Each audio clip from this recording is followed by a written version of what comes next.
You're watching EVH Gear TV, brought to you by Design 39 Media. Visit design39media.com for all your website photography and video production needs. Microphones for EVH Gear TV are provided by Rode Microphones, and official Van Halen merchandise is provided by VanHalenStore.com. Now, here's your host from Ontario, Canada, EVH Gear artist Eric Broadbent. Hey everyone, it is the weekend. Happy Friday to you all. Welcome to EVH Gear TV. We are live once again, and tonight I'm joined by Gear Gods and In Virtue guitarist and singer Trey Xavier. How you doing, Trey? I'm doing fantastic. Good. Yeah, I love doing stuff like this, so I am very excited. Awesome. We're very excited to have you. It's pissing rain outside. It is pissing rain right now in LA, which is a rarity. So I'm excited to be inside where it's warm and not out getting soaked. I'm kind of enjoying it inside as well, too. Here in Canada, we've had some crazy warm weather the past couple of days. One day you could actually almost go out with like a t-shirt like I'm wearing right now, which is very rare for this time of the year. And then now we got about 20 centimeters of a couple inches of snow overnight. So it's not pleasant either. Yeah. So indoors was nice and warm with our friends and fans and gear freaks. I think we're going to have a lot of fun. Yeah, the snow is most of why I moved to California in the first place, to get the hell away from that, because I grew up in Boston. Oh, there you go. In the suburbs. And, it's great for like a couple days. You're like, yeah, and when it's nice and crunchy, like if you're into skiing or whatever. But, we used to make epic shit out of snow. Like we would make giant snowballs, like massive ones, and build forts and stuff. Yeah. And that's cool. But as an adult, you can't really do that without getting some weird looks. And so it loses its charm pretty quick. I bet it would. Kids don't have to shovel their cars, out from the snow. So as an adult, snow's not the best. Anyway. I agree. Once you get past a certain age, the fun factor is completely gone. For sure. Yeah. We've got a bunch of people jumping in the chat. We're going to jump over there quite a few times throughout the evening and say hi to our friends and some of your friends as well too.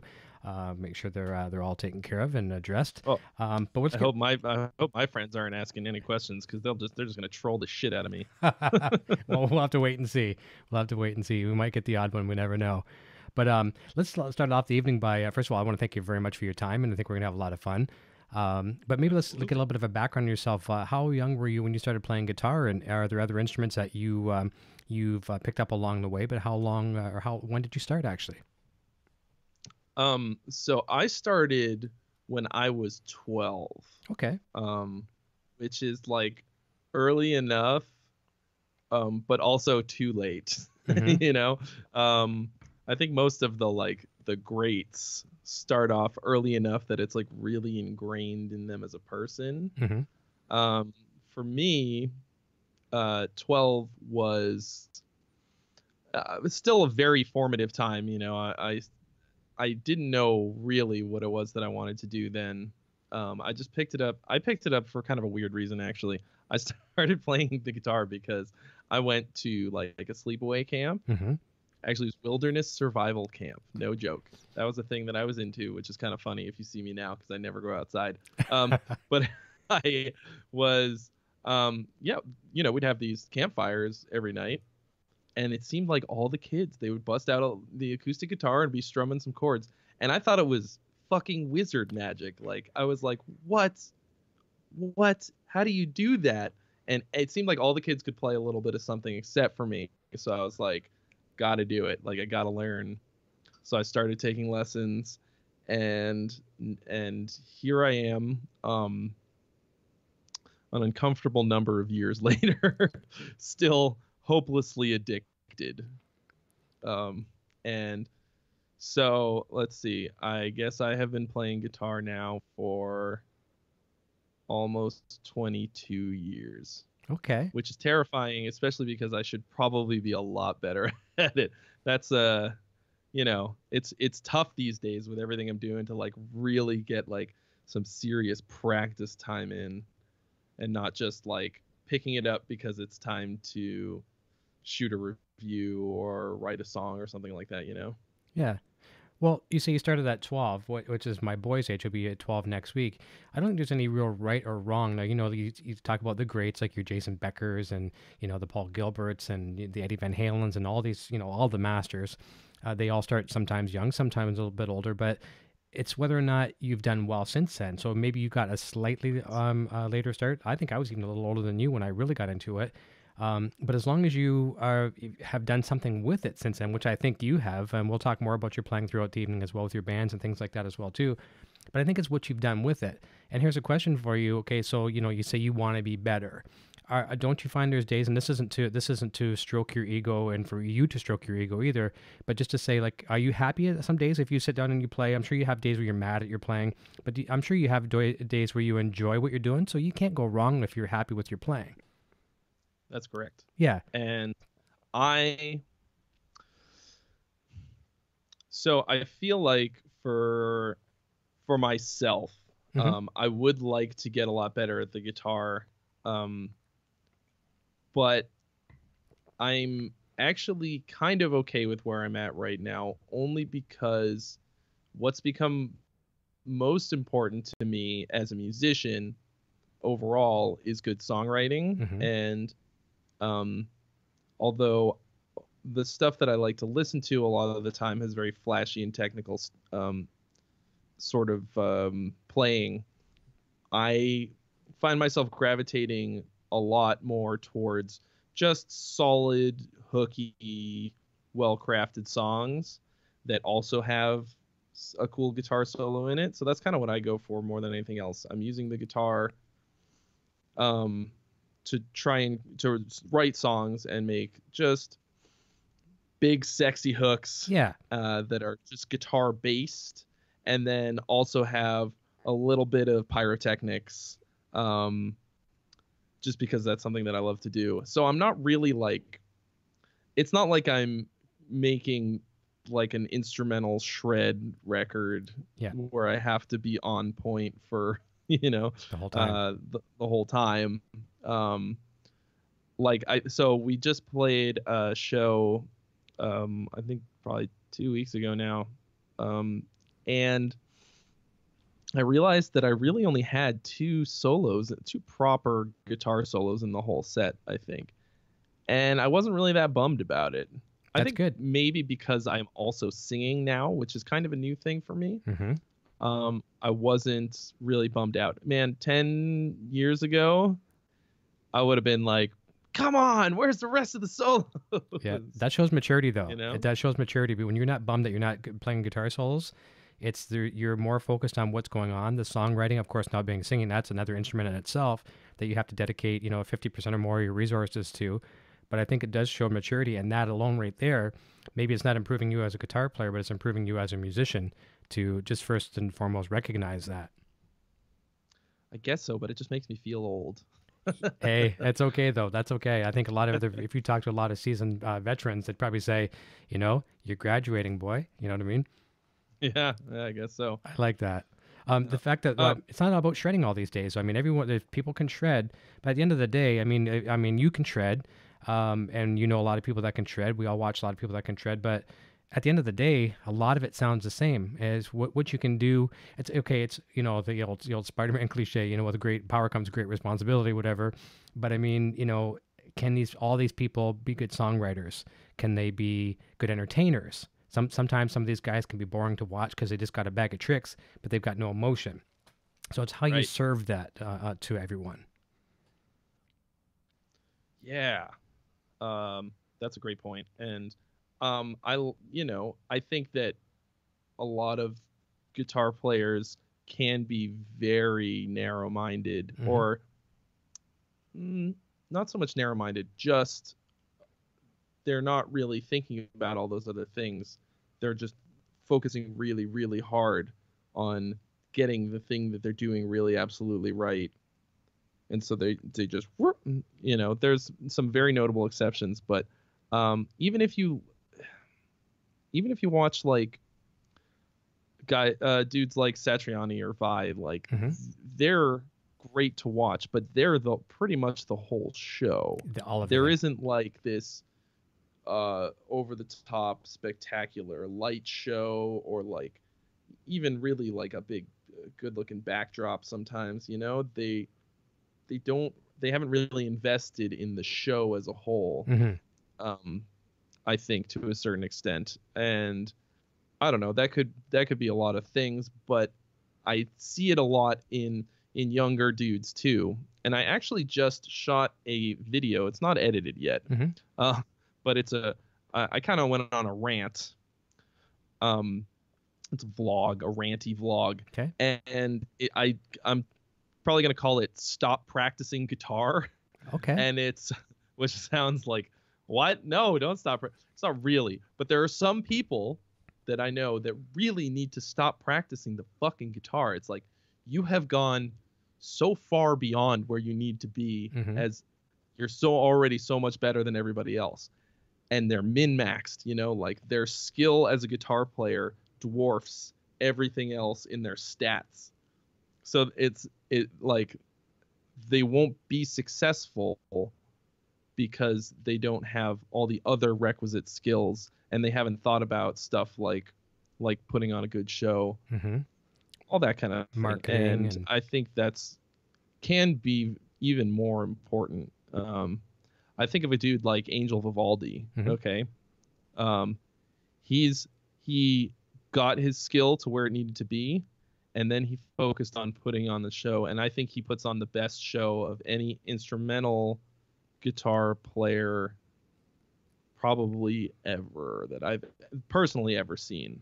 And in what ways would you say? Incredibly fun to watch. What'd you say? In what way would you say it was one of the best? Oh, he's just looks like he's having a great time. Good. He does these funny stage move things, like little. So he'll do a thing where one of the techs will come up. So he's like doing this like thing with one hand, and he'll do this, and a tech comes up and like does his nail, like files his nails while he's playing.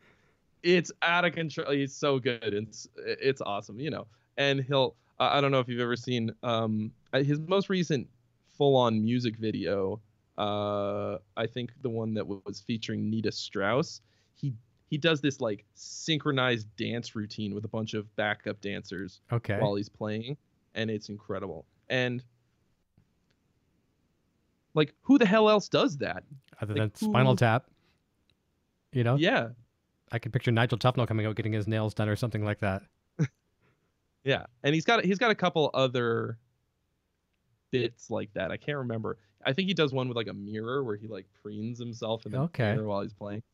I don't remember, but I just remember leaving the show being like, who's gonna top this? I know. You know, in terms of instrumental dudes, like if you go see Guar, they'll put on a way better show than that. Like it's out of control. Like you know, Angel wasn't bringing out fake blood and decapitating people on stage, but comedy. But they're, you know, a bit of comedy thrown into the mix. That's their whole thing. Yeah. So I don't know. I think that's one of many things that people are missing. I like this idea of this video. When do you expect to put this up? Within the next couple of weeks or something like that? Well, if you kind of look up here, this is all the. Yeah, you're not allowed to read it. Don't look too close. Okay. These are all the things that I've already shot. Okay. Things that I need to finish, and then all the stuff that I need to shoot. So this is for Gear Gods, the it's a Sisyphean nightmare of that I love. But you know, shooting a ton of content and then getting it chopped up to put out to the people, and it's time consuming. So I don't know exactly when. It's in there. It's on the list, it's in the which queue. Means it's done. Yeah. It's shot. And you know, so we have a goal this year. I'm kind of reticent to say it out loud. I won't give an exact date yet.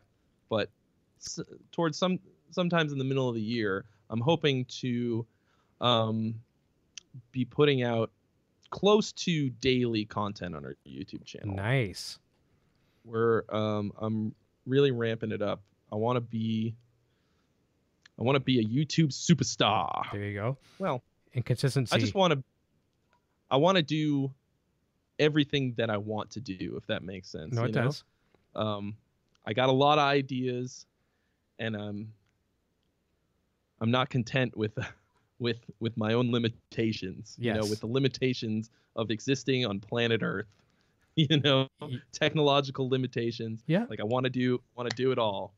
So I often say a person's biggest competitor is themselves. So I see that in yourself. You know, the competition is yourself. You're not satisfied with status quo. You want to be doing more, and to contribute daily. I would love to do that as well too. And I don't want to ever say no, because you should never say no, it's not possible, because anything is possible. At the moment, that's not possible for me. I would love to be able to do that as well too. But now I don't want you to give away anything that you can't give away, and any spoilers, but it's just going to be shorter content to be able to get it out every day. Is there anything you can elaborate on that? a lot of it is. Yeah. Under 10 minutes. I want to do. Oh, is that short? Yeah. 10 minutes is a little bit long for us. Yeah. But that's also like most of what we do is pretty carefully edited, and you know, I think most of our reviews clock in at around 10 or between 6 and 10 minutes, depending on what it is a review of. But we also have a pretty specific format for it, so I kind of know how long everything's going to be. But I'm branching out a bit this year. We're still going to do tons of reviews. I actually have reviews lined up all the way out till October. Wow. Right now scheduled. Yeah, NAMM is pretty good for us. Yeah. In getting stuff for review. So, I want to be doing a lot more stuff like those, like the vlogs, more guitar lesson stuff. Because every time I do some kind of helpful tip about the guitar, it always blows up, and people seem to really like it more than anything else. For instance, my most popular videos that I've done, we have videos on the channel that are more popular, but of the ones that I'm in, the most popular ones are 10 ways to improve your guitar tone for free. Okay. And 12 different kinds of power chords. Okay, nice. So that's stuff that I just thought that people could really use, that, you know, little tips. And I know for a fact that, so I mean, we're talking I think 500,000 views on the tone one. Wow. And probably close to, I think, 300,000 for the other. And I know for a fact that a lot of people have gotten good, solid information and use out of these ideas. And the reason that I know that is because we did this contest called Rigged Gear Mortals Edition. Okay. So we have something called Rigged, which is where we seen that on your like website. a rig video with a band, and it's really popular. And so what I did was I was like, I want to see your rig, like the you know, people at home. You know, we want to get, like, kind of go in your living room. As crazy as that sounds. No, I know what you mean. You know, I want to be there I want to see what you're doing. So we got people to film their rigs and send it to us. And then we did this reaction video, which is also on our channel now. But I saw 3 or 4 people who were like, Trey, I put foam behind the nut. Oh, I'm tethered. You're tethered. Can you reach it? Here we go. Like, foam behind the nut to cut out the ring, which was one of my biggest and most important, and for some reason most controversial suggestions. Yeah. You should see the comments that people made about that. Why the fuck would you ever put foam? And it was always, you could tell it was old people because they called it foam rubber. Okay, yeah. Put foam rubber behind the nut and kill all your tone. Like, okay, Grandpa. Exactly. Did you try it? Yeah. But literally 3 or 4 people were like, and here's my guitar. I took Trey's advice and I put foam behind the nut and it was really great. And I'm like, boom. That's all I care about, That's you right. know? So I want to do a lot more of that. Want to do some more like fun comedy stuff. We've got, man, we shot one because I love watching these kinds of videos on other dudes' channels. And I know that I've got some to contribute, you know. I love like watching, I don't know if you know Music is Win. Yep. Tyler Larson. Yeah. super cool and very funny guy, and I love his stuff. And like Jared Dines and like Rob Scallon, guys like that, you know. Mm-hmm.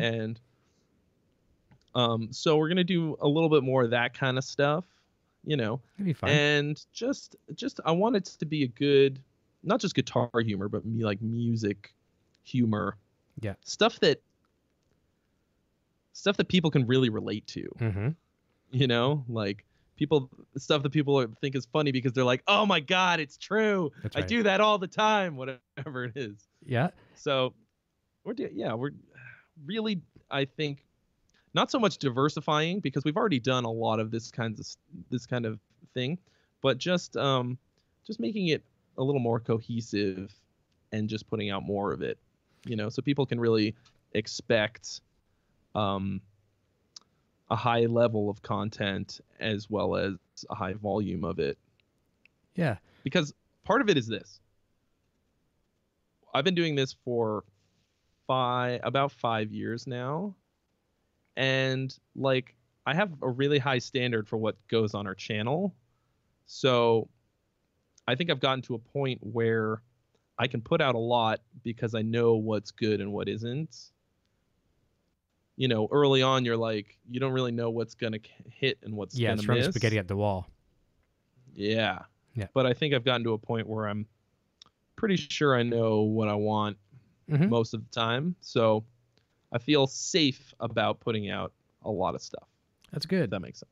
You know, one thing I like, a couple takeaways I like about this. Number one, you're talking about the one video series that was successful about, you know, tips for improving. And first of all, great keywords: improve free. Guys see that, young kids, whatever, people that aren't as fortunate with money, you know, okay, I can improve my tone for free, or my chops. So that's awesome. That's going to be a huge success. And the fact that you're adding some humor to it. And I know there's some things out there that are they're kind of almost stupid funny, but there's other ones that are funny. And what I relate it to school. I'm sure you remember back in school, I use myself as an example. I wasn't a good student. I hated school. You know, I just hated it. And I really wish I could do things over again, but I couldn't. Kind of dropped out of school for a while, went back to school to get like my high school, you know, GED and all that kind of stuff. And I discovered a teacher in school. It was my English teacher, but he was funny as heck. And he made like boring, like it was English. I ended up majoring in English. And he made it fun. He was funny, and because he was so funny, yet he still cracked the whip and made sure you were focused, you learned, and it was fun. When you're having fun learning, and maybe you're laughing, and in a case of a comedic type of a thing, that's going to be a huge success because it just draws people in. Yeah. Yeah. Less work. Yes. I think you'll do really well with that. That's a great way to look at it. Yeah. I try to use that approach in my theory series. It's called Trey's Theory Corner. I didn't update it at all last year, but I have a lot of stuff that I need to say, you know. Yeah. Now I've been building up a lot of ideas, so we're going to shoot more of those for this year. But I decided that the way to do it was to have no ego about whether or not I was going to look like an idiot, and just do whatever it was going to take to make people remember it. And so like I wrote stupid little songs on the spot about like each interval, for instance. Okay. Like this is the sound of a perfect fifth, like shit like that, and just whatever was going to make people laugh. And therefore make them remember it. Of course. Yeah. I think part of it is this. Like during your normal day, okay, here's like your mood, right? Anytime you have a little peak, whoop, either way, like if you're really excited about something or really bummed out, the more excited or bummed out you are, the more you're going to remember what was happening. It's like it turns on your internal tape recorder. Yeah. When you start to get like that. And so if you're laughing, you're having a good time, it's much more likely that you're going to be remembering something, and you'll remember it for later, and you'll remember it to tell other people or whatever. So I made an effort to make people laugh for that, and I'm hoping that'll that's helped people as well. Perfect. Well, that's actually leads right into the next question. I was going to ask you about some of your formal training. Obviously, down later in your life, you studied at Berkeley, which obviously has helped you a lot with, your theory, instruction, and things like that as well too. But where did you start off originally? Were you self-taught in the get-go, or did you have some formal instruction as a kid? I always took guitar lessons from the very beginning, and while I was lucky to have some really good teachers. Just dude at the local store, this guy Raymond Gonzalez, great classical guitar player, folk guy, also a singer-songwriter, and not at all metal or rock, but still very willing to help me learn that kind of stuff. Nice. And I think maybe more importantly than anything else, the thing that he taught me that stuck with me for the longest time and was the greatest tool that he gave me, which was how to learn things by ear. How to the actual process for getting from hearing something to being able to play it. Just even the trial and error approach. And that's what I did. That's what I still do, really. Of course, this was before YouTube, of course, and before really the internet was useful at all. And I just had this shitty boombox, and I sat down, for instance, and I learned all of Fade to Black by Metallica, just hitting rewind over and over and over again, and doing ear training. And honestly, I kind of feel like that if you can learn to do that, you almost, I don't want to say anything that would discourage someone from pursuing a higher education on their instrument, but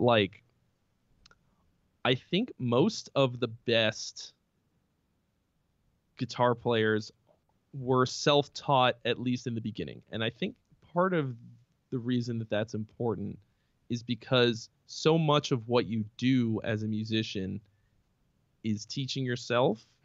Practicing is kind of teaching yourself. Even if somebody showed you how to do something, they can't sit there and hold your hands and make your fingers go for you. You just do it. If you have a half-hour lesson, you need 8 hours of playing to get it right. So learning things is really handy, but I think people develop much more unique styles when they're mostly self-taught. Now, there's a lot of stuff that you can't learn on your own. Of course. Or with the kind of resources you have, you can, but most people won't. And so going to school and having it really doled out to you in a bite-sized way or in a useful way can be really helpful. So I went to Berkeley for a year right out of high school. So part of the problem for me with formal education of any kind is that I kind of had this expectation of they're going to give me everything that I need. They're going to, by the time I'm done here, I will be amazing. I'll know everything. Master. And it's not really like that. They can only give you so much in the course of an hour, and even if they give you homework, there's only so much that's good for, I can do really great looking treble clefs now. I can write music that looks great because I took a course writing music, and it was literally not writing songs, not composing, notation, literally how to draw notation, all that kind of stuff. And that's a thing that I never would have really thought about. Ear training and theory were my biggest takeaways in school. So took a couple harmony and ear training classes at Berkeley, and then I transferred to Sonoma State University in Northern California. And I was actually a jazz studies major for a couple years. And I took all the jazz harmony classes and all the hardcore ear training classes that I could, that they offered. And I think those, more than anything else, were probably the biggest help for me. And although there are a great deal of better guitar players than me in the world, like I'm going to say in metal, okay, especially, so many monsters of guitar.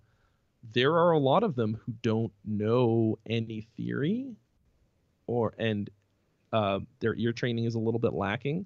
So in a lot of ways, I have a one up on a lot of them, even though their technical proficiency is like out of this world. Though they might play something and I'm like, that was really cool, but this note that doesn't belong there. This is from the Phrygian mode. You're in the wrong key, son. And like they'd be like, what's that? Yeah.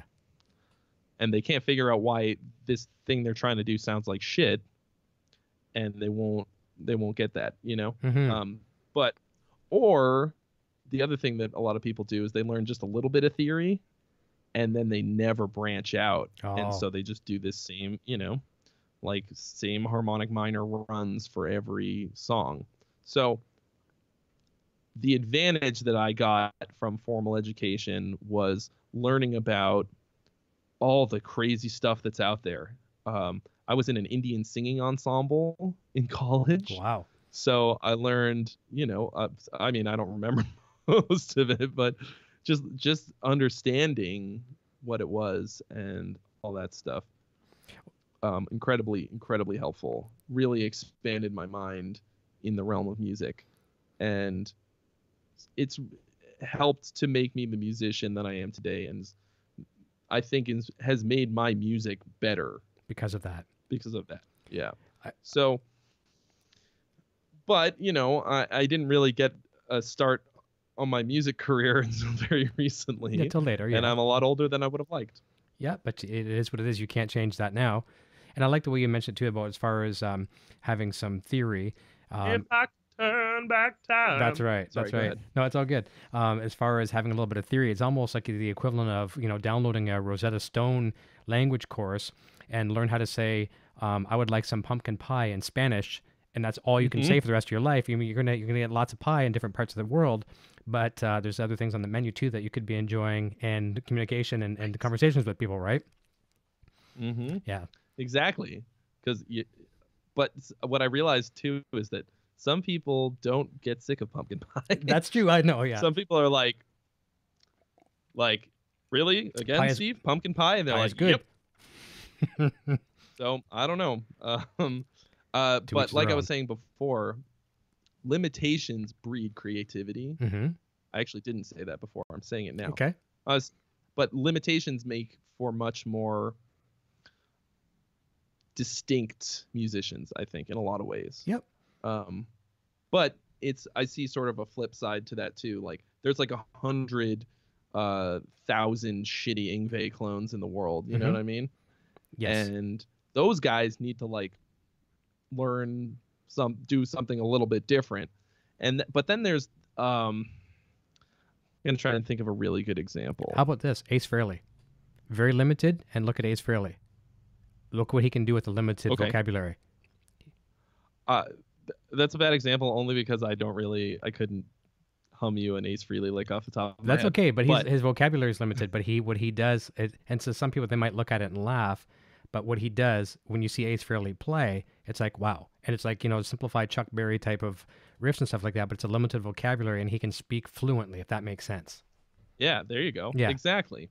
I'm thinking, I think of like Robert Johnson. Mm-hmm. Okay, like he didn't like he's not gonna play like a symphony of shit. Like he doesn't shred, Nope.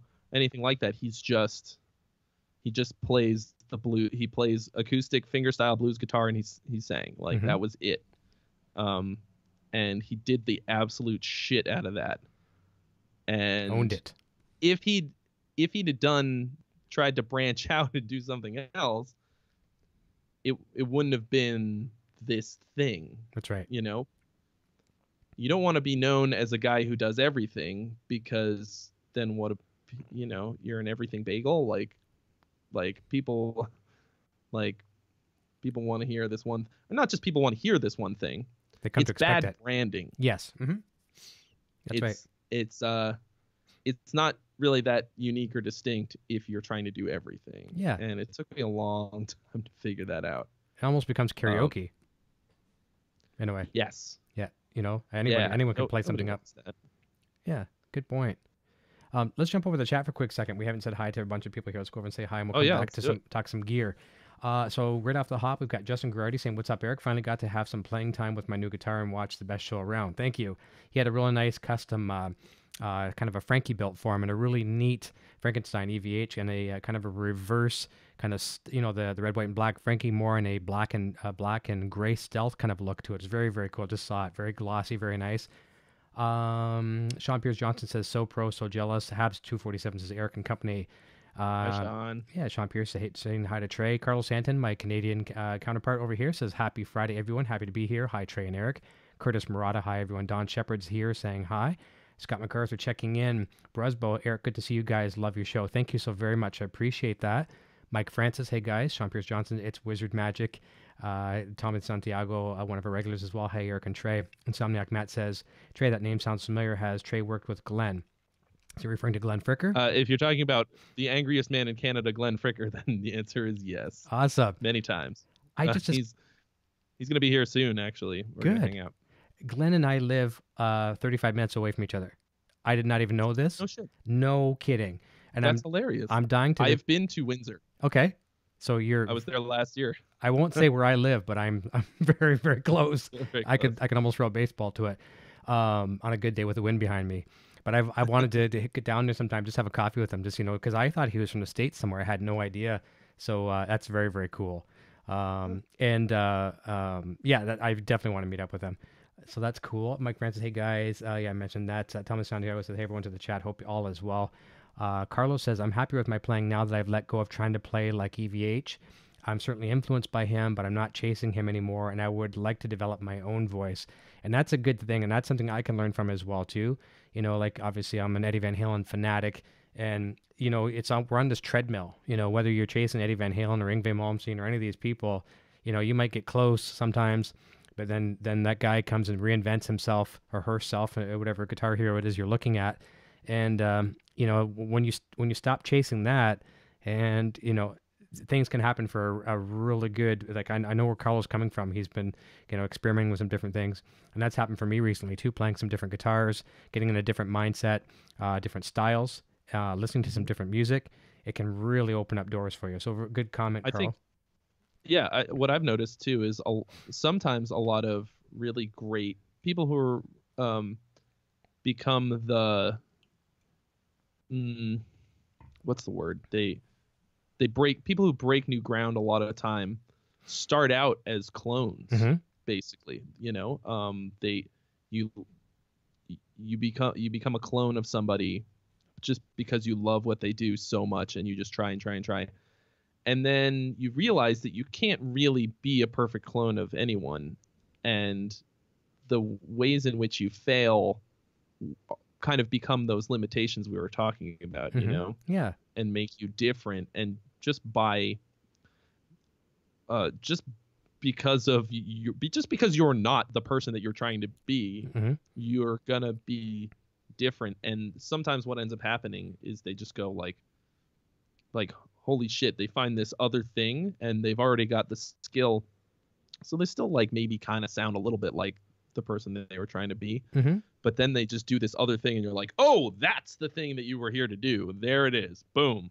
So yeah, there you go. I agree. Or what I noticed too, sometimes they just add this other thing to it, this other influence, and then people go, oh shit, you're like the Asian sounding Al Di Meola. I don't know, whatever. You're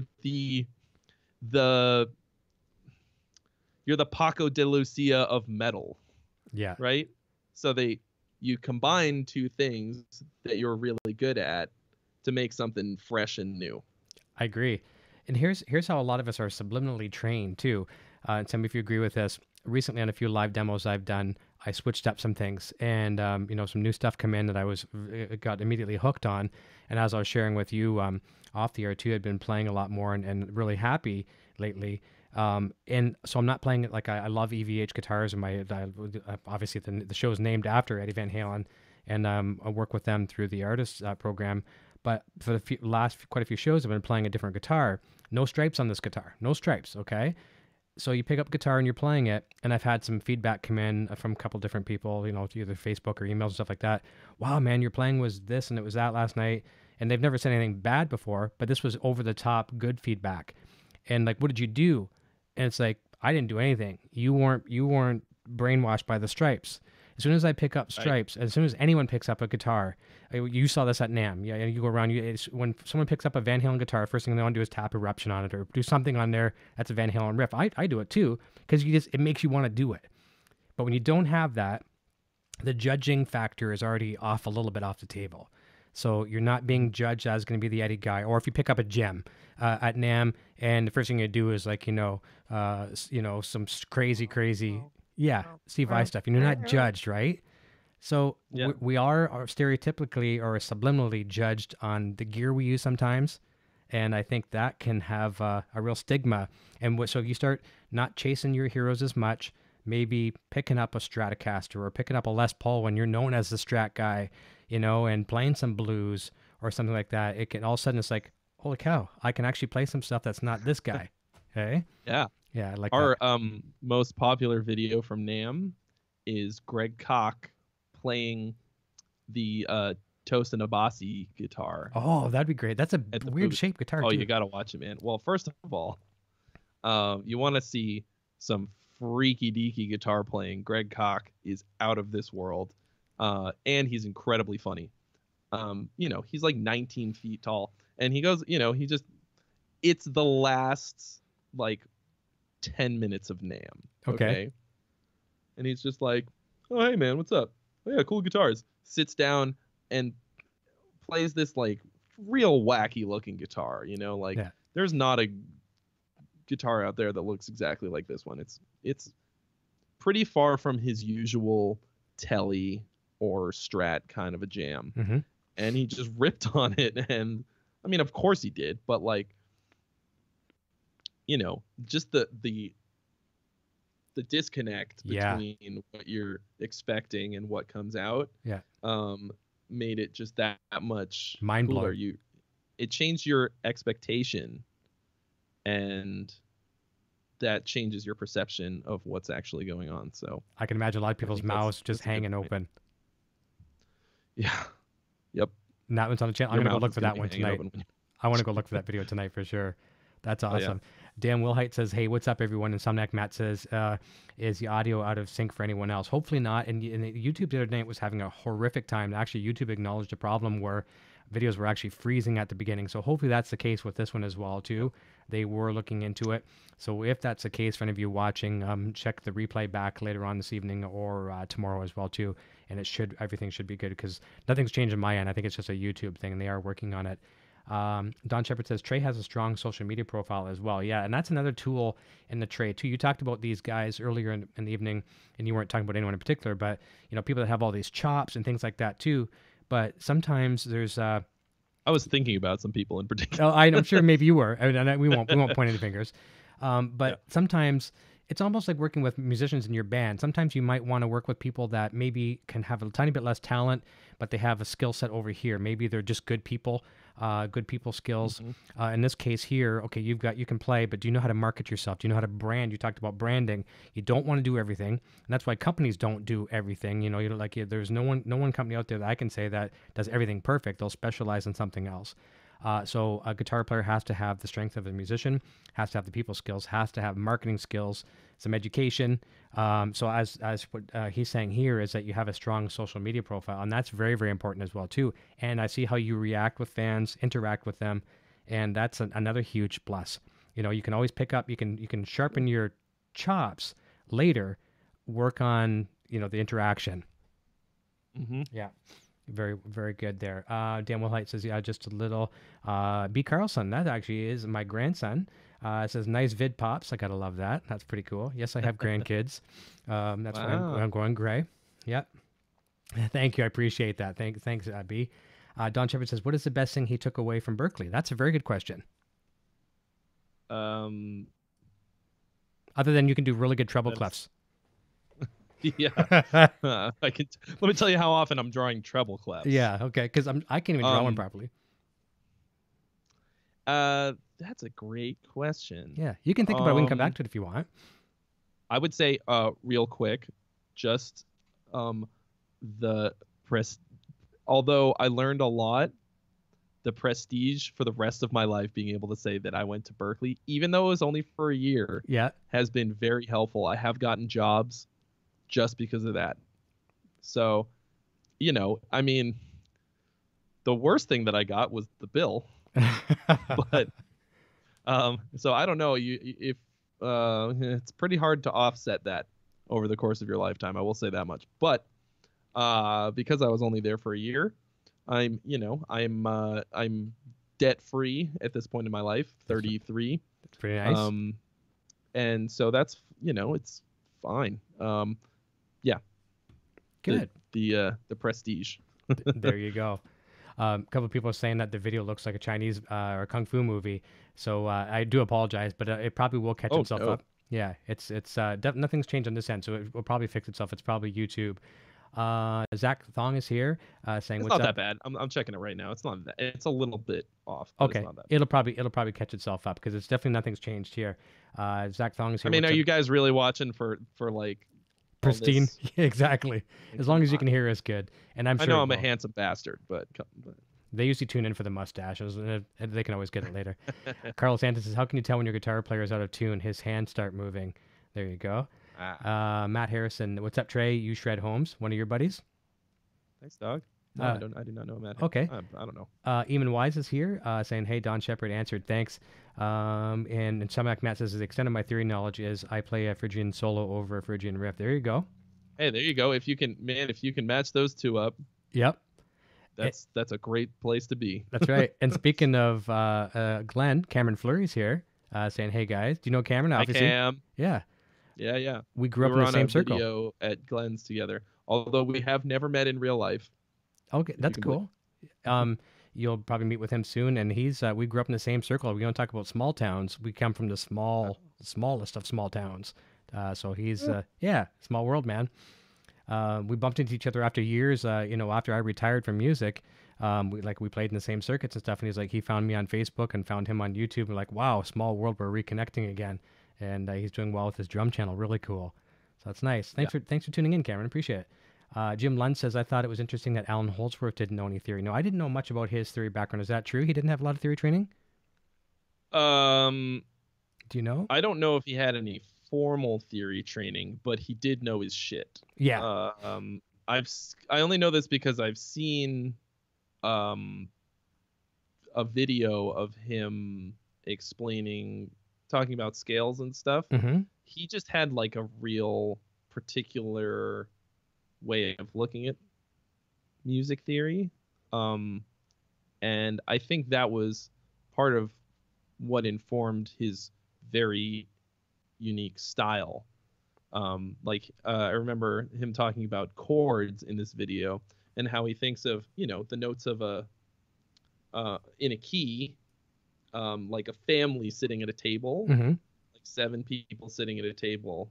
And then each chord is like, all right, you, and you stand up.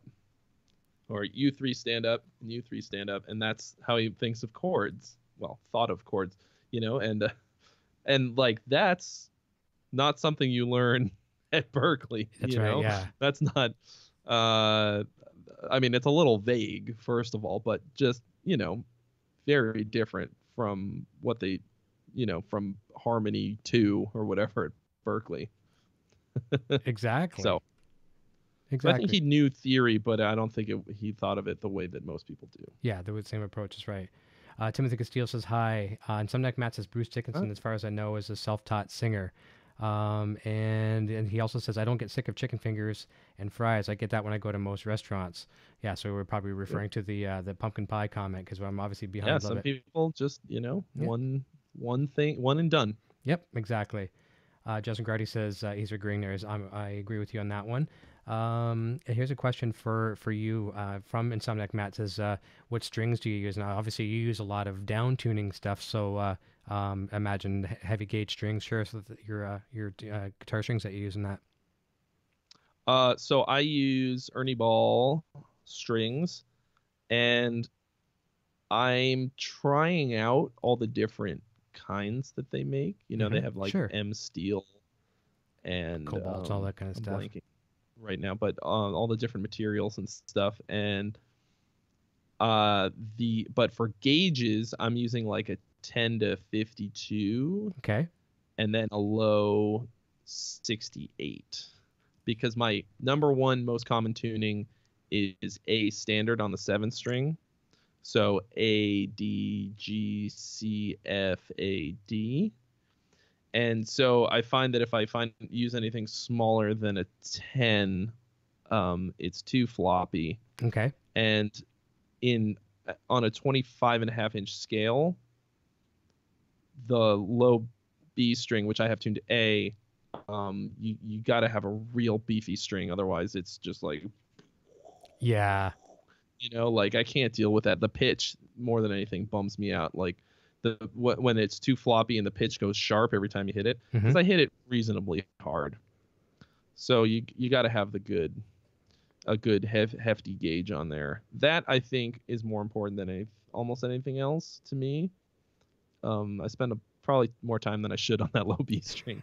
But yeah, it's honestly more than anything else, it's just about personal annoyance. Like honestly, I think I bet nobody in the frickin' world would notice if I used like a 56 on there instead of a 68. Yeah. But I know, you know the first time you hit it. I'd just be there like, God damn it, the whole time. Yep. So. Well, here's an example. Can you imagine this? Imagine if this was you. The other day, a junior here, he was trying to, well, actually not trying to. He learned very well. I learned a Slipknot song, and he's playing on my PV Wolfgang, a 9 to 42 to drop A. Can you imagine a 42 and drop A? I can imagine it. Like actually, there's a breeze coming in here, and you could actually see the low E string blowing in the breeze. It was that bad. Oh, so then he hooks up the Variax. And we're tuned to 440. We put a custom tuning through the workbench, and he's playing drop A and just chug, chug, chug. Now, what I'm hearing doesn't sound good because I'm hearing it acoustically. What he's hearing it in headphones, stellar.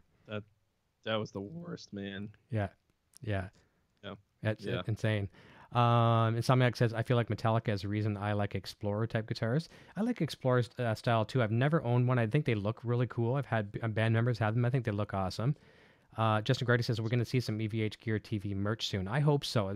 I'm still we're talking about branding, right?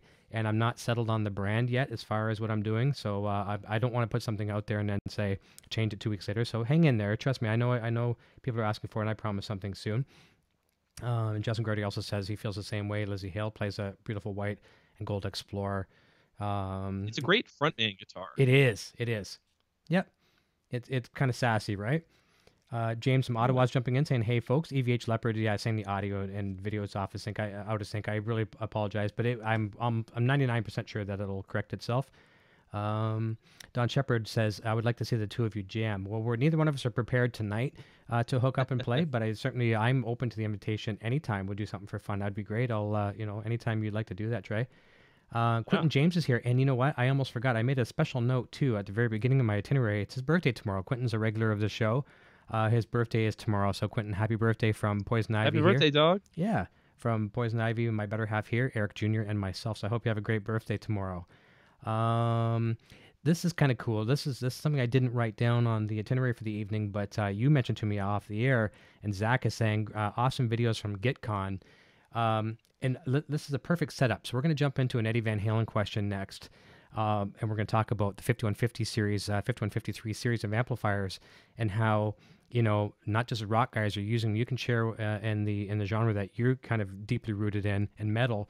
Talk about your thoughts on that. But before we get into that, talk about GitCon, where you guys locked yourselves away in kind of like the whisper room, the amp room, and you were working on the plexis. Oh yeah. Yeah, go ahead and share that story. Okay, so this turned out to be like one of the coolest and funniest pieces of content that came out of GitCon, I think. Mm-hmm. But for me personally, it was the most physically painful part of the entire experience.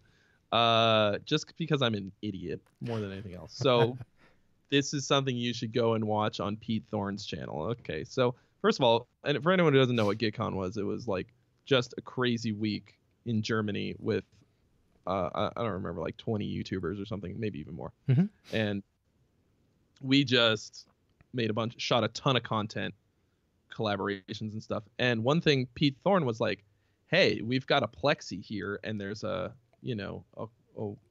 booth, like a ISO room. booth, yeah, where we can crank it the fuck up, because that's like, that's how you would get that tone. The tone. The single channel plexi, just everything all the way up. You just roll your hand across the knobs and turn everything all the way up. And one at a time, we all went in and plugged into it and played it. And so the video is on Pete's channel, and you should for sure go watch it. But idiot Trey, who I always wear earplugs. Always, okay? Every show, anytime anything gets loud, playing shows, okay, rehearsals, I always wear earplugs. I am very, very, very attached to my hearing. Okay? Well, first of all, that's very commendable. I don't want tinnitus. I was like, I thought that we were just trying to get the full experience of Flexi, but everybody else wore earplugs, and I went in without them because I wanted to get oh my God, it was so dumb. One of the dumbest, man, it was like having unprotected sex with a hooker, which I have also not done. But, it was like, it hurt really bad. Yeah. Like but it sounded great. I mean, it sounded great when I watched the tape later. It was mostly just pain when I was doing it. But it's a one of a kind of experience. Yeah, that's you only want to do that one time. You talk about back in the day when Eddie Van Halen was recording the first records, and have that tone, I mean, that volume like that. As much as we all, like us Van Halen fans, say, oh, I'd love to be that guy in that room. Yes and no. You know what I mean? No. Because it would kill you. Yeah, I think it's a bad idea. Yeah. But yeah. Yep. For someone of your age, you're considerably younger than me. Much younger than me. I gotta give you kudos and applause for the hearing protection. Something I never did as a younger musician. And my good friend Adam Reaver at FU Tone, his better half is a hearing specialist, and we took some of her seminars at NAMM in 2017. And this goes to show you how much we take for granted. Like even walking around NAMM without hearing protection can be like a strain on your ears. That volume, that's just the overall sound of discussion, gear, everything. It's constant hum from the first minute you get there. You go into a restaurant, you're sitting there having dinner, and the conversation of the people there, the music that's playing in the background, you take it for granted how much is actually affecting you. And if you don't have certain protection after certain amounts of exposure to it, and especially if you're doing this for your entire lives, it's no wonder we have so many musicians today that, will have to lean into a conversation when they're talking to their spouse or their friends. They just can't hear. Something you should never take for granted. So hats off to you for that one. Obviously, that was a kind of a dumb move, not going into the booth with no hearing protection. But I guess everyone's entitled to one mulligan in their life, right? And that's a pretty good one to have.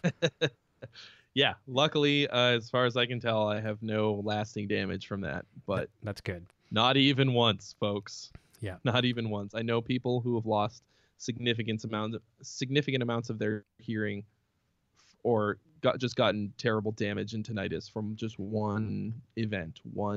They can name the concert that they were at where they lost it. They could be like I know if one of my friends was like ISIS concert July 20, whatever, and that terrifies me. Like, I'm a musician for life. Yep. There's another rant video that I did that is up on our channel. 5 reasons you need to start wearing earplugs now. Okay. I'm going to find out when tomorrow, and I'm out. going to share it. I want to share that because that's a very important thing. I the remember horror stories, man, that people commented on that video. Like people, tinnitus makes you suicidal. I'm not even kidding. There are some people who have tinnitus that is so bad that they want to die so that it'll go away. Nothing to joke about for sure. No, that's horrible. And it's preventable. I'm not going down like that. Yeah, no, that's preventable. I can't remember the exact moment when my hearing got damaged. And it's funny, I'm wearing an earbud in my left ear, which is my bad ear. I do have a bad ear. And as a very late teen, probably in my early 20s, when I started touring and things like that, I used to have a Marshall JCM 900 full stack. And we used to rehearse in this very, very small place, smaller than what my studio is here, much smaller. So we're like crammed. And it always worked out where I'm in the corner. My left ear was facing the stack, and I'm cranked up a tube screamer in there to get extra distortion because that Marshall wasn't known for distortion. So a tube screamer and volume, and it was always the left ear facing it. And you'll notice a lot of times if you watch some of my videos where I'm talking to people in person, I do lean in because I'm trying to make eye contact with them because my left ear is always a little weaker, and I'd give anything to go back and change that. Here again, you can't change time now, but just use some hearing protection. And yeah, so I want to watch that video. I'm going to share that for sure. A couple good comments on your channel here. It says, Matt Harrison says, love all the Gear Gods content, Trey. One of the best channels on YouTube for metal music, guitar, and gear in general. So very nice comment, and I agree with that. Thank you. I really appreciate that. Yeah. Rich, this is really cool too, and this goes. My son turned me on to Stevie T. Rich Stillman says, "How was Trey's experience playing with Stevie T?" First of all, Canadian, yes, love him. Funny as heck, and here again, funny, absolutely hilarious. So, what was it like working with him? Oh, he's the best. Aside from just general monster talent all around at that event, everyone at that we worked with at that thing was just like great to work with, like great people to hang out with. We had an absolute blast. Stevie T is just as funny in real life, just as funny and weird in real life as he is in his video. Okay, like I mean, I guess he's hamming it up a little bit for his videos. Sure. But like he's just like that, like slightly less. Yeah. Tone down a little bit. Extra version of the stuff of what he does in his videos, and it's so much fun. And he is so good at the goddamn guitar. Holy crap! I mean, we had such a like interesting smattering of different kinds of guitar talent. For really 5 guitar players. I didn't play any guitar basically at all while I was there. Because there were, I was like, I have nothing to add, Sarah Longfield, just great at a completely different kind of guitar playing than anyone else there, very two-handed tapping oriented, kind of plays the guitar a little bit more like a piano. Okay. And then Tyler, is kind of more rock guitar guy, played this. His solo was just like feeling like, oh god, the feeling. And then Stevie T's solo was incredibly shreddy, but like also had a ton of feeling and just hit all the right notes for me. And like so man, watching these guys shred, and I'm sitting there like, god damn it. Like I love singing, but like I kind of wish I'd pushed to have a guitar solo too, even if I was just going to get shown up, because I was like, oh yeah, this is what I love about the guitar. Everybody's doing all the things that I like. Anyway, but the good thing is you enjoyed it. That's awesome. Man. I got to give my son credit for all these great YouTubers I've discovered. Stevie T is one for sure. Glenn Fricker, who's like a neighbor, but I didn't discover until my boy, the Jared Dines, Rob Scallons for sure. And the other day, this is a testament to Stevie T, how much we like him here in the house.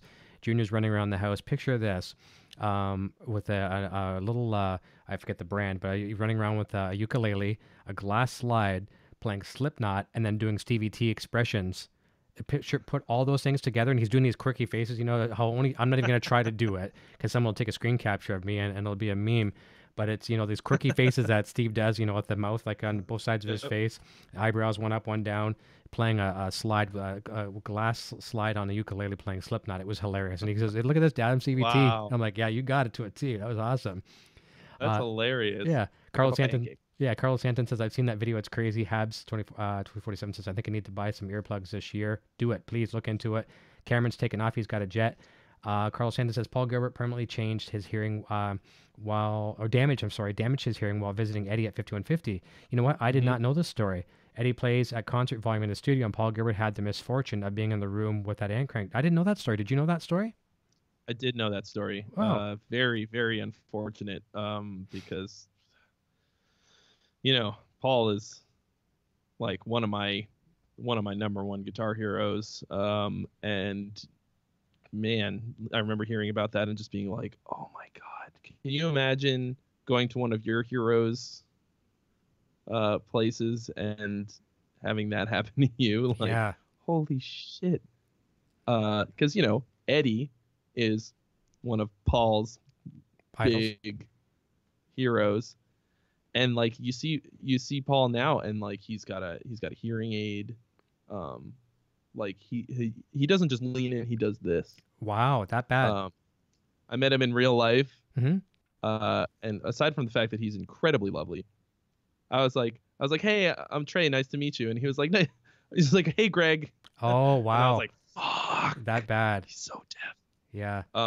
Yeah, I mean, you see him play live. He's got the like, big headphones. Yeah. the shooting Air traffic controller, or I mean, the guys on the runway headphones. Yeah.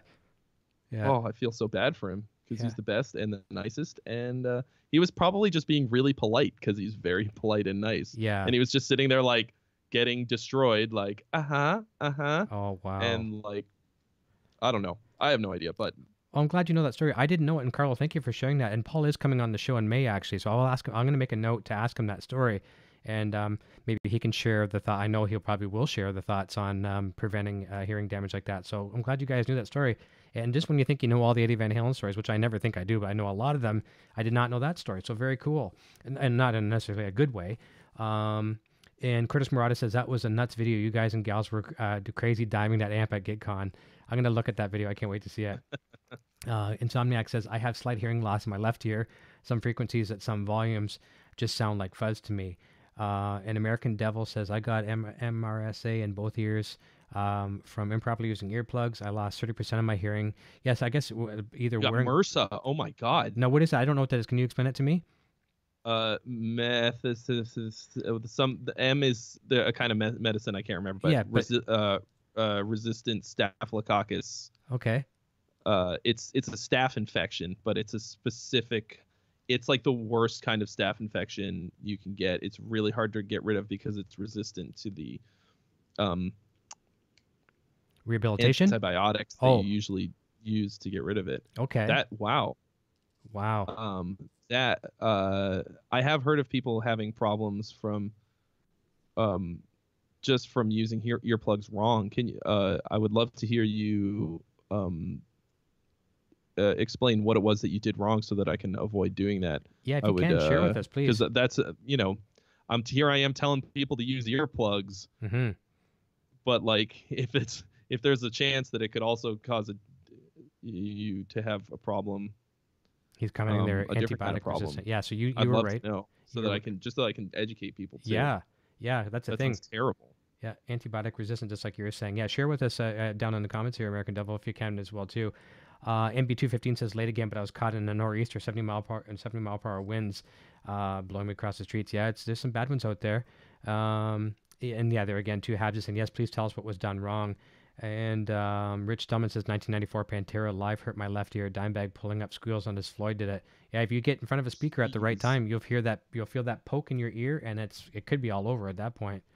But while we're waiting for some comments to come back on possibly what was done improperly there, you and I are kind of trading a little bit of thoughts back and forth on the 5153 series of amplifiers and how it's not just the rock guys that are using it.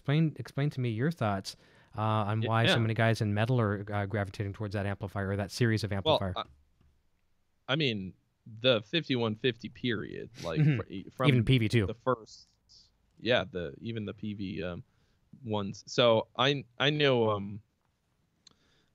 James Brown a little bit, the engineer now of Amp Tweaker, but the original designer of the 5150, and like everything he's like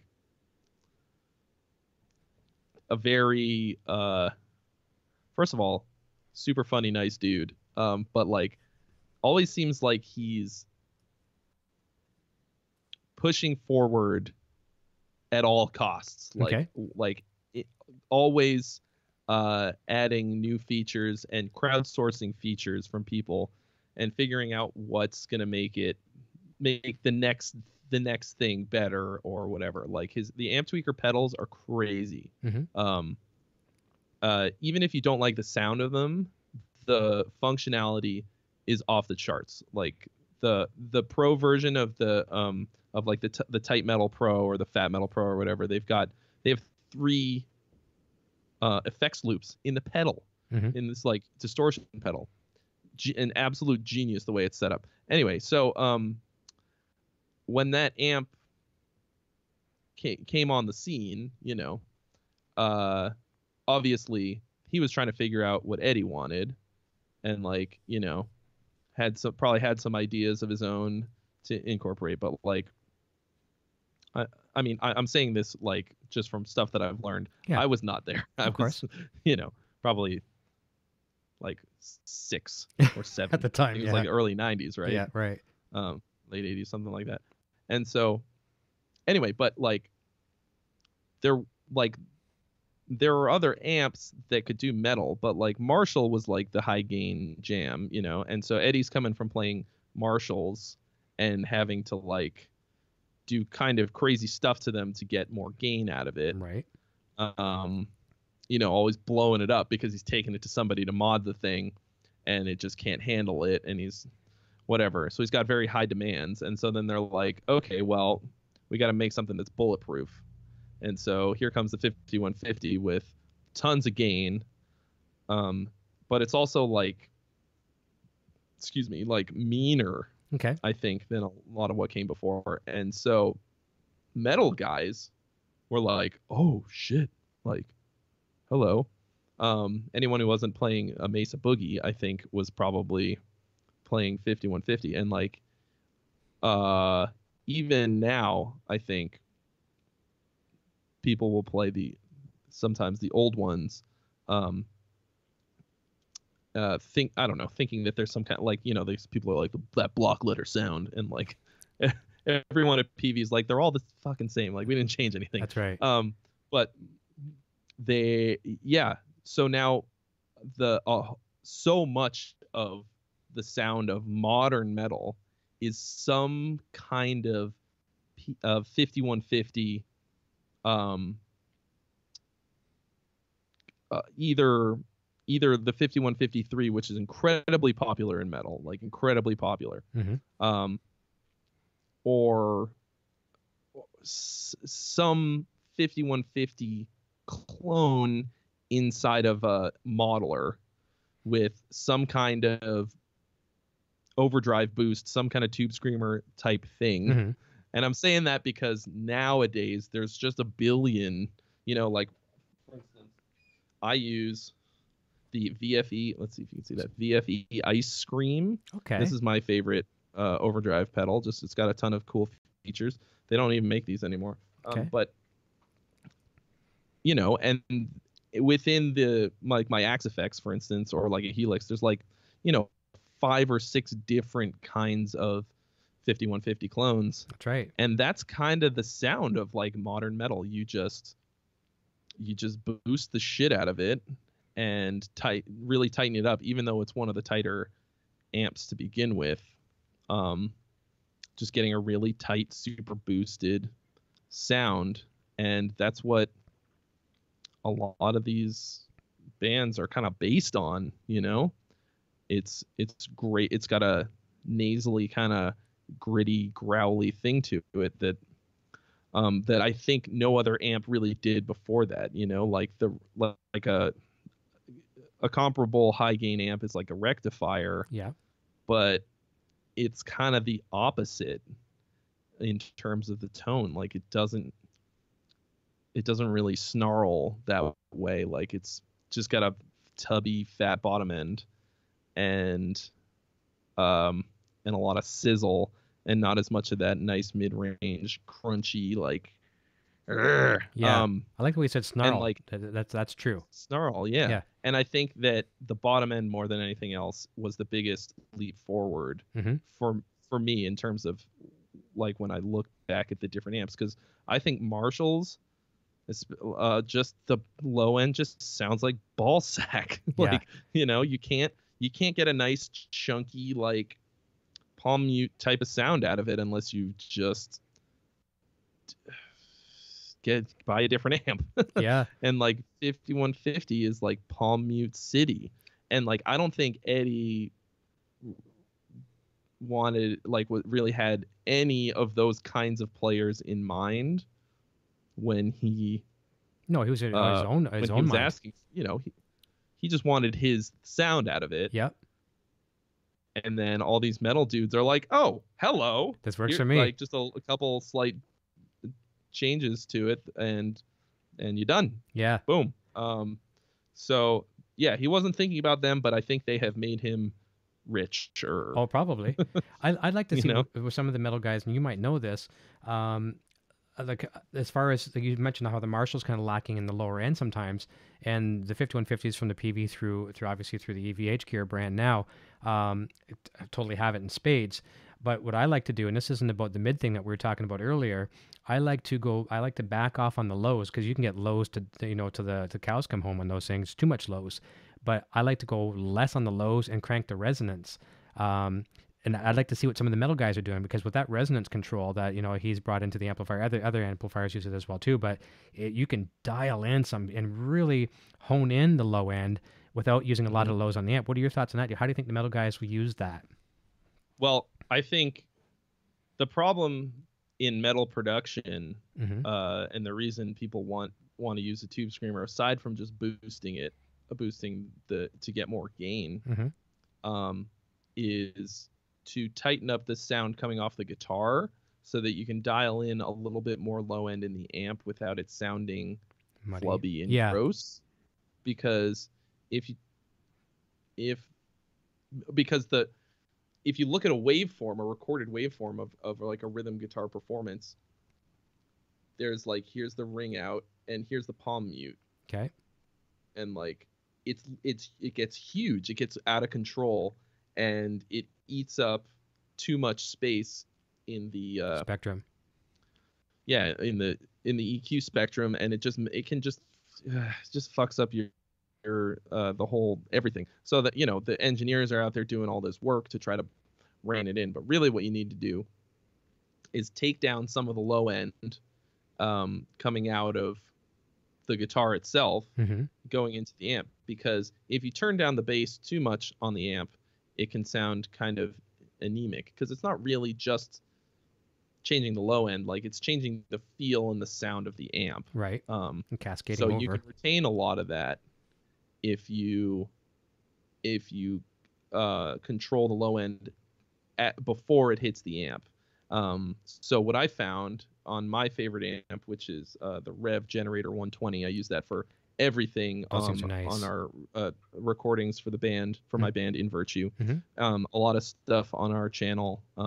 If it's not an amp review, the sound you're hearing is probably the 120, and it's got a great sounding low end. It's already really very tight, but I discovered that if I turn the bass all the way up on the amp, but I've got a really tight sound coming in, it's really, really nice. Really, then full. You still get like this nice clear twang. Like, I don't want to say too twangy, 'cause it's not like a telly, you know, but like a stringy kind of in your face type of guitar sound on the low chunky stuff, but it doesn't do that ugly thing. And I think that's kind of weird and counterintuitive, and I think a lot of modern metal has just a little bit too tight, because sometimes a little bit of that, because what you want out of the palm mute is like a little more power, you want it to really hit you in the chest. So there's a little give and take, but those are like the parameters that I'm looking at. And the 5150 was the template for that. I think. I got a little off track, but no, that's good. I know what you're saying. I think um, it was a thing that people didn't know that they needed. Right. And then there it was.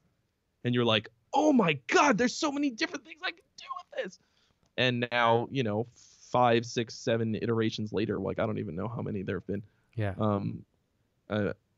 It's still going very strong, and the spirit of it has been carried over to lots of boutique amplifiers. You think of 5150 as like a kind of started out its life as a modded Marshall of some kind. Mm-hmm. On the same, like now there's 1,000 modded 5150 types type of things. So yeah. It's like this constant evolution. And that was like one big important step in the evolution for metal sounds, and now it's it's still there. You can still yeah. get a 5150, Yeah. So what he's contributed, and they're very, very commercially available, and I think that's really cool. Yeah. So what Eddie's contributed with guitar, he's done that in spades with guitar, with tremolos, with pickups. Now with amplifiers, it's crossing over to it's crossed over to all genres, which is phenomenal. We are going to be wrapping up here in a couple minutes. There's a couple things that are very important I want to ask you before we wrap up. I don't want to go without asking these. You were right; it flew by. I know. I told you it's going to go by fast. We don't even touch base. And here again, too, like we could talk for. I know you and I could talk for 2 or 3 hours. I want to have you back on another date, and I always want people coming back for more, as opposed to being burnt out on the first one. Keeping them up till midnight. Okay. But 2 things. I want to wrap up with the final with your band. Tell us about the band. You just did the gig that you just mentioned, but tell us a little bit more about your band and where we can find you. But before that, you have a series of lessons coming up. Can you tell us about that first? I can. So this is something that's been in the works for a very long time. I know that guitar players tend to struggle with scales. Mm-hmm. And a lot of people don't know where to start. And so I was a guitar teacher for a living for a very long time.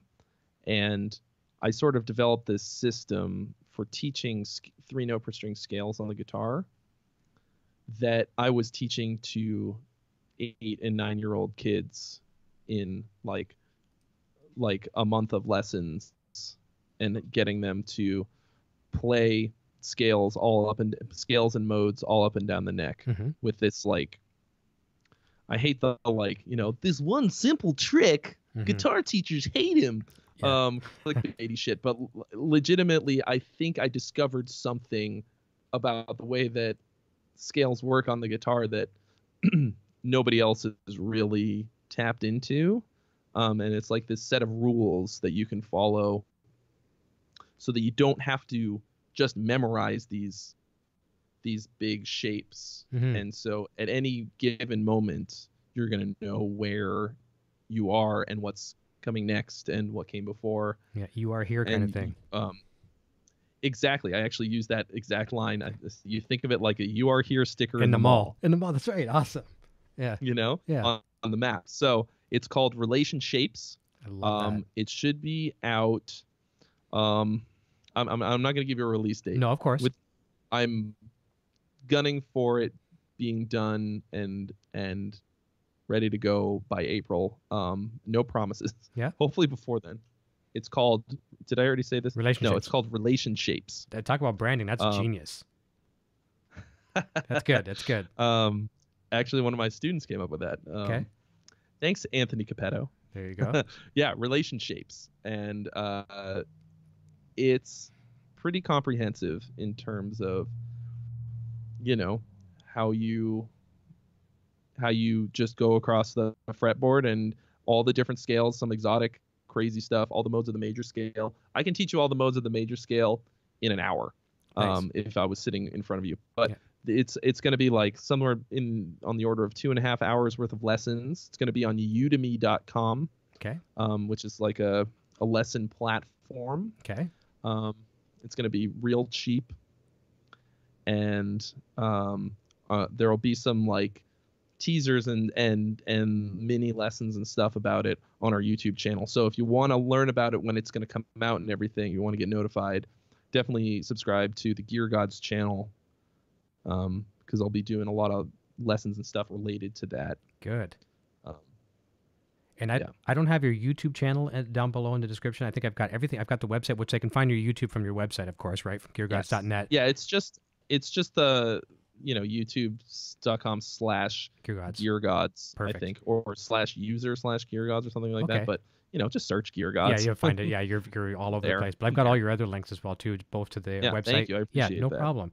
And lastly, as well too, actually, we should mention this. Just as the comments over here, you may have seen it as well too from American Devil. He was talking about the earplugs. He's saying, "Yes, I used them wrong. I used dirty earplugs that had debris on them, and end up abrasing my ear canals, leading to an infection that happened to be MRSA.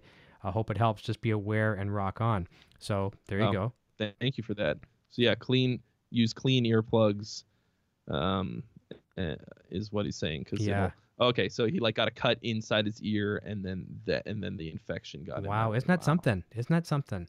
Wow, thank you for sharing that with us. For little things that we would overlook. Geez, and so you're saying you want me to plug my band? Well, I guess so. Please do. If you insist. Yes, tell us about that. So, thank you. Yeah, so In Virtue is my band. We've been around for a long time, but it's a brand new lineup and a kind of a new sound. This is my first time as the sole singer and vocalist of the band. We've got a music video that came out pretty recently for the song called Purgatory. If you're into progressive metal, very super modern sound, and if you want to hear that Generator 120 I was talking about, and the tone of which I spake, it was mixed and mastered by Jens Bogren. So it sounds amazing. I don't know if you are aware of him. No, I'm not. Unfortunately, kind of the king of metal, I think, in terms of mixing and mastering. Great, super great at what he does. And that's also on the Gear Gods YouTube channel. But if you just once again Google In Virtue Purgatory, it should be the first thing that comes up. And 2018 is kind of the year that we're doing the big push, finally. After kind of not doing a whole lot. Yeah. But I was listening to the song today. Actually, it's on your Bandcamp as well, which I do have that link down below as well too. That's I think the only song I think is on Bandcamp, at least on the page I went to, was the first song I heard there. And I was listening to it just before I called you for a test call tonight, and I really enjoyed it. And it's not my style of music by any means. So when I can listen to something that's totally out of my wheelhouse and enjoy it, obviously the production was great. I had headphones on, really absorbing it. It really, really good. Guitar playing is good. And like you say, too, you're kind of enjoying sometimes, not necessarily being that flashy guy that you have to be all the time, or you don't necessarily have to be. Did you sing lead for any other bands before, ever? Not really. Very briefly, I was the singer for a metal band in the North Bay, and we weren't that great, and I sounded like crap. And that was... I practiced a lot because of that. Yeah. Just kind of like... That was when I was like, oh, maybe I want to try doing this, So for 6 months, I was the singer for a real shitty band. Well, it's a good learning experience. It doesn't exist anymore. Yeah. Well, that's a good cut your teeth with it kind of thing. Yeah. Yeah. Yeah. So this is me stepping out in a big way. Like I wasn't, I never considered myself to be a singer ever. So well, it's still a little weird for me. Yeah, you're gonna probably find your way. But I like it a lot. Yeah, you're gonna find your way. You're probably now just you're having fun with it, and you're probably gonna one day you're gonna say, okay, here I am. I'm getting it. But right now I'm enjoying it. Fans are obviously supporting you, and you've got different platforms that obviously helping you promote as well too. So I think you're gonna be you're gonna really turn some heads this year and beyond. So all the best to you on that, Hope man. So. Yeah, I do encourage people to check it out and subscribe and follow as much as they possibly can.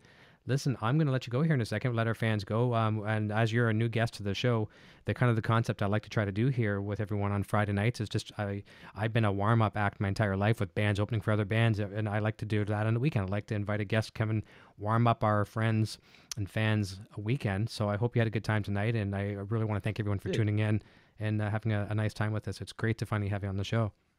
Well, hey, thank you so much for having me on. This was really fun. Thank you. I will come back anytime. You just let me know. Awesome. Yeah, we'll get you back when you launch some of these new things. Just plug my stupid crap that I do. I appreciate it. Oh no, man, we're all fans for sure. And as you launch some of these new programs, thanks for all the questions, you guys. Yeah, you guys were great in the chat. I'm very anxious to follow up on some of the new things like the relationships and all that kind of stuff. I had to chuckle for a second because when I was saying it in my mind for a second, this is much cool. Your thing is much cooler. But I'm sure you've watched Office Space, the movie, right? Oh yeah. Yeah, it's in our nature. We have to watch movies like that. Remember the jump to conclusions, Matt? Was that great? I don't know what made me think of that. Yeah. To conclusions, Matt. It's because it's a like a play on words, stupid pun. Yeah. A play on words. But yeah. Relationship A portmanteau. Shapes. That is awesome. Our final comment of the evening, two final comments. Insomniac Matt, or Steve Segarra's here. Insomniac Matt says, I'm behind in times when I hear progressive metal. My first thoughts of Dream Theater and not Periphery. And see, I'm being myself, not being a metal guy too. I can't tell you these bands. I like it when things are put in my face and then I can listen to it and then I appreciate it because I don't know metal. Don Shepard says, great show, Eric and Trey. And I thank you, Don. Listen, I'm going to say goodbye to you off the air, so hang on for about 15 seconds. Sure. Steve's saying, thanks, Eric and Trey. Everyone have a fantastic weekend. Stay warm wherever you are, if you're in the cold parts of the world like I am and some of our fans. And next week, I'm taking the night off, other than I'm going to do probably about a half an hour show. It's Eric Jr.'s birthday next Friday. And so if we do come on, it's just going to show, let him say, people say some happy birthday to him and things like that. He's looking for some music gear for his birthday, so we'll have to see what he gets. But so I'm taking the night off for the boy. And everyone that watches the show knows how close we are, so I need a night off with the boy. So everyone, have a fantastic weekend. And I'm going to turn it over to the outro here, and we will see you all very soon. Trey, I'll be with you in 2 seconds. Thanks, everyone. Sure. Rock on. I am now on Patreon. If you enjoy my content and wish to support my channel and what I do, then please check out my Patreon page at patreon.com/EVHGearTV. Your support assures the continued growth of this channel and a fun community in which to share our love for Van Halen, music gear, and much more. Hey, my name is Eric and I'm playing the Frankenstrat guitar. Video production services provided by Design 39 Media. Visit design39media.com for all your website photography and video production needs.